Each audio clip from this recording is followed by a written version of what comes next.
সব সময় তো আমি বাসায় 2 পট চাউলে রান্না করি, এরকম একটা যেদিন রেসিপি বানাই সেদিন তো আমার আরেক পট চাউল বেশি দিতে হয়। আসসালামু আলাইকুম, সবাই কেমন আছে? কয়েকদিন থেকে শরীরটা ভীষণ খারাপ যাচ্ছে, তাই বড় ভিডিও সেরকম বানানোই হচ্ছে না। এরকম কে কে পাকা আম খেয়েছেন? আমার বাড়ি থেকে তো আমার লোকজনে অনেকগুলো পাকা আম ফাটিয়েছে, বেশ ভালো লাগছে। টক মিষ্টি নিয়ে আমগুলা দেশের বাড়িতে যেরকম হয় টক মিষ্টি নিয়ে সেই রকম আম। বাজারের মধ্যে তো এখন অনেক রকমের পাকা আম পাওয়া যায়, কিন্তু এরকম পিওর আম তো পাওয়া যায় না। তো পিওর আম খেতে হলে তো আমাদের একটু টক মিষ্টি আমে খেতে হবে। তো যাই হোক, কথা বলতে বলতে তো আমি আমার রেসিপির কথা ভুলেই গেছি। এরকম একটা বড় মাছের মাথা আনলে আপনারা কে কিভাবে খান অবশ্যই কমেন্টে জানাবেন। আমি তো একটু বেশি করে মরিচের গুঁড়া দিয়ে এভাবে মাছটা পাতুরি করে নিই। আমাদের নোয়াখালী ভাষাতে এটাকে মরিচ খোলাও বলে থাকে। যাই হোক, যে যেভাবে বলতে পারে, খেতে পারলেই হয়েছে।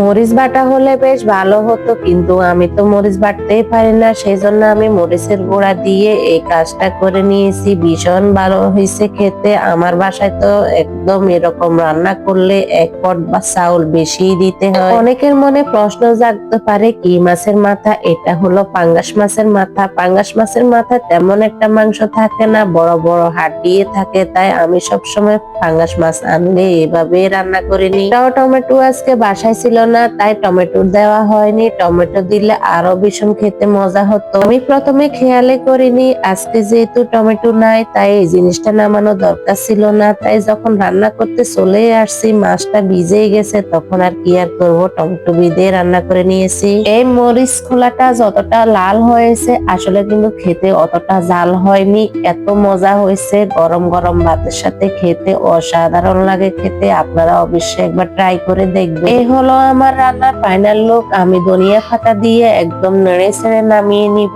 এখন খাওয়ার উপযুক্ত হয়ে গেছে। বড় মাছের মাথা অনেকে অনেক ভাবে খায়, আমার কাছে এভাবেই খেতে ভালো লাগে। আজকে আমাদের এই রেসিপিটাই ছিল খাওয়ার, আর সাথে ছিল সবজি। আমি মুগ ডাল দিয়ে 2-3টা সবজি দিয়ে রান্না করে নিয়েছি। আজকে দুপুরে আমরা এইটাই খেলাম। কতগুলা আম নিয়ে আসছে আমার খালার বাড়ি থেকে, একদম পেকে গেছে সবগুলা আম। তারপরে বিকালে আমরা একটু বাসায় চটপটি বানালাম। সবসময় তো চটপটি বাইরে খাওয়া হয়, আজকে বাসায় বানাইলাম। আমি কখনো বাসায় চটপটি বানাইনি, এই প্রথম আমি নিজে নিজে ট্রাই করলাম। খেতে ভীষণ মজা হয়েছে, একটু টক টক হয়েছে, ঝালও হয়েছে। সাথে ফুচকা দিয়ে একটু ট্রাই করে দেখলাম যে খেতে কেমন লাগে। ফুচকা চটপটি আমার খেতে ইচ্ছে করলে আমি একদম দোকান থেকে খেয়ে আসি, আমি কখনো সেভাবে বাসায় বানাইনি। এই প্রথম আমি এই জিনিসগুলো আনছিলাম ঈদে বানাবো, কিন্তু ঈদে তো বাড়িতে চলে গেলাম, সেভাবে আর বানানো হয়নি। তো আজকে ভিডিওটা এই পর্যন্তই। সবাই ভালো থাকবেন, আল্লাহ হাফেজ।